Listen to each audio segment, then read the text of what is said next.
Welcome to the Know, I'm Ashley, and Microsoft sure is excited about their most powerful console ever, but the rest of the industry is still taking a little bit of convincing. Video game research analyst Media Research is now on record saying the console might have a problem when it launches later this year. Their reasoning? Well, it's content that sells consoles rather than high-powered technology. They're taking the Nintendo approach. This comes from the firm's lead analyst, Carol Severin, who said in an interview with WCCF Tech, much like with VR, content is king. Consoles don't sell themselves because of tech specs. Consoles sell because of the game catalogs they enable consumers to enjoy. If that doesn't match consumer expectations, the product won't be successful. Media isn't the first to predict something similar. Other analysts have said in recent weeks they expect the Switch to sell more than Xbox overall for the year, but also not taking into account that a lot of people will buy a multi-platform game on the most powerful platform if they can. So take that into account as well, analysts.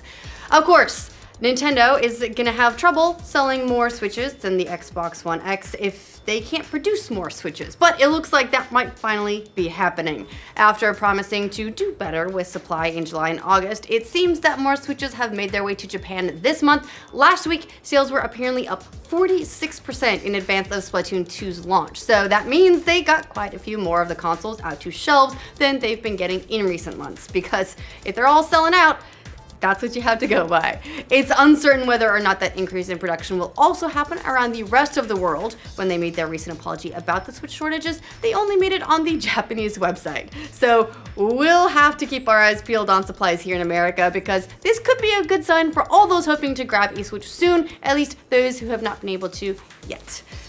Does Gran Turismo Sport finally have its final release date? PlayStation announced on its blog yesterday that GT Sport will be out in October, nearly a year after its original release date.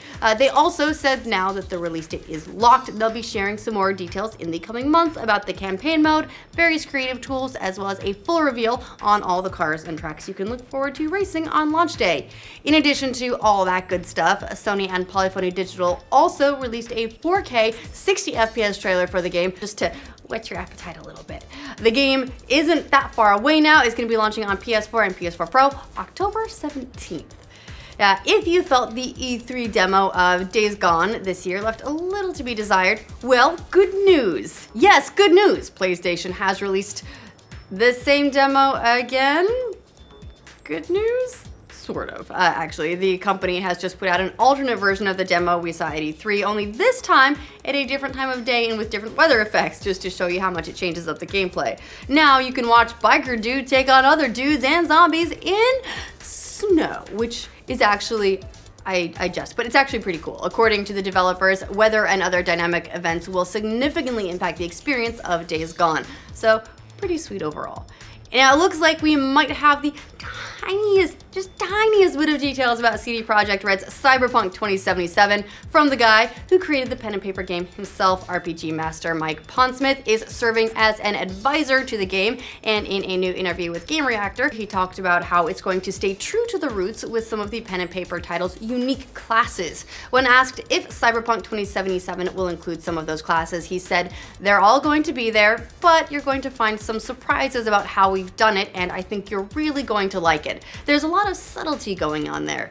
That means, according to Pondsmith, we could be seeing classes in 2077 like fixers, netrunners, rocker boys, executives, and journalists. Can't wait to get my +2 bonus to headlines. Yeah.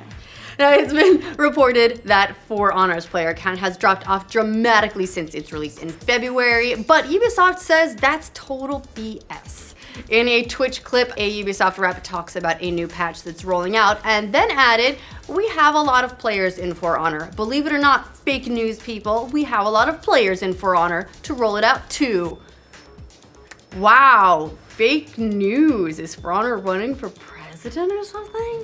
And they're probably a little bit touchy after reports last month that For Honor, which was plagued by a rough launch, had lost 95% of its player base in a matter of weeks. The Ubisoft rep didn't provide any numbers to back up the claim, but according to Steam charts, it's averaged just over 1,300 players during the last 30 days, which is, believe it or not, down quite a bit from its all-time peak of nearly 46,000. Sorry, dude, doesn't sound like fake news to us unless console players just really love For Honor, but those are numbers in stats that are being tracked in sad sad-ish news. The gay dad dating sim Dream Daddy has been delayed. One of its developers announced that this morning. In a tweet, developer Vernon Shaw blamed the delay on late game bug discoveries and added, "We want to put out the good game that you all deserve, but to do that, it's going to take a little bit more time. The plan right now is that we're all going to go home, get 12 hours of much-needed sleep, and then come back to you tomorrow with a release date." The game is actually being produced by the popular Game Grumps YouTube channel and allows players to be a hot dad trying to date other hot dads. So it looks amazing and it's gonna be fun. I actually want to get a whole bunch of dads in the office to play it, but we'll see how that ends up working out. Now it looks like Oculus Rift price cut that turned out to be permanent. It was going to be temporary, now it's not. You might have noticed that the Rift headset and controllers have been selling for $399 in a summer sale, which is down $200 from the previous $600 price point, but Oculus recently announced that when that sale ends, the permanent price for the bundle will be $499, so a little bit of a drop. The Rift and the controllers used to sell originally when they came out for $799 between the headset and the touch controller, so it's a pretty big price cut overall, if not quite as good as the summer sale. Speaking of which, summer sale still going on if you're interested, and we were talking yesterday about all the VR porn. The sales are spiking because of it. Now we're gonna get a first look at the new Star Wars theme park attractions at Disneyland and Disney World. Disney showed off a model of the attractions, which will be 14 acres each and will open in 2019 at the parks. In a blog post, Disney said both Star Wars inspired lands will transport guests to a never-before-seen planet, a remote trading port, and one of the last stops before wild space, where Star Wars characters and their stories come to life. I'm so excited about this. One of the attractions lets guests take the controls of the Millennium Falcon on a customized secret mission, and the other will feature an epic Star Wars adventure that puts guests in the middle of a climactic battle between the First Order and the Resistance. Now, if you're wondering, the attractions reportedly cost $1 billion each, with a B. Billion. That's a lot of money, but if everyone is excited as I am, they're probably gonna make the billions, so it all evens out. Marvel's Comic-Con presence is apparently gonna be huge, big surprise there, according to no less than the authority of the Hulk. Mark Ruffalo tweeted yesterday, "I just saw a preview of what Marvel is showing at Comic-Con. You are about to get your mind blown." Aw, just my mind. That will apparently include a new trailer of Thor Ragnarok, which Ruffalo is a big fan of. The original trailer that they've put out already looks amazing. He added, "Saw a new Thor 3 trailer today. Amazing. Guess who wins in a fight between Thor and Hulk? There seems to be a little bit of confusion. You'll see."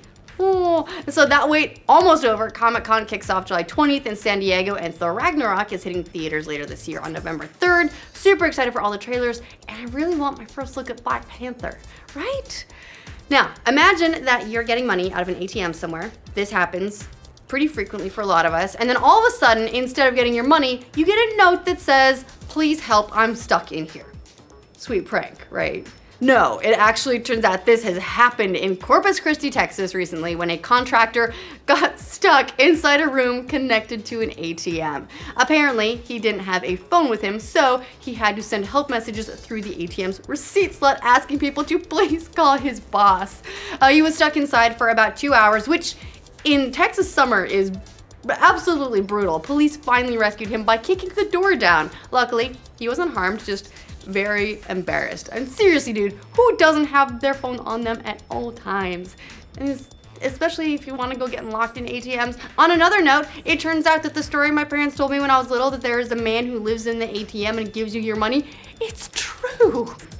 All right, that's all the news we have for you guys today. Let us know what you think of all these stories in the comments down below. To make sure you get news from every corner of the internet every single day, make sure you like this video.